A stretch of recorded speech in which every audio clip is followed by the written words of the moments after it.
ताज़ा तरीन वीडियोस के लिए चैनल को सब्सक्राइब करके बेल आइकन और ऑल नोटिफिकेशन पर क्लिक करें ताकि आपको मिले हर अपडेट सबसे पहले।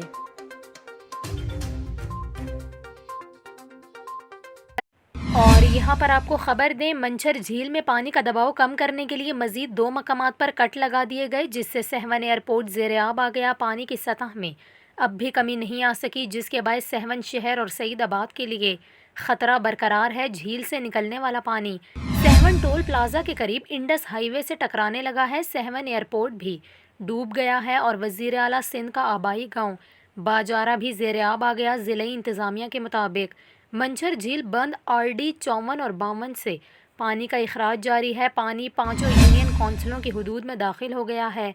यूनियन कौंसिल बोबक और जाफराबाद मुकम्मल ज़ेर-ए-आब हैं, जबकि मुतासरा देहात की तादाद 150 तक पहुँच गई है। महकमा इनहार का ये कहना है कि मंचर झील में पानी की सतह कम नहीं हुई।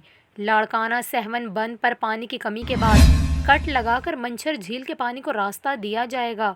दूसरी जानिब मंचर झील 0 पॉइंट पर 50 फीट का चौड़ा शगाफ पड़ गया। शगाफ पड़ने से पानी यूनियन कौंसिल वाहड़ की जानिब बढ़ने लगा है। बंद पर मौजूद 2 पुलिस एहलकार बह गए। मकामी अफराद पुलिस एहलकारों को बचाने की कोशिश कर रहे हैं।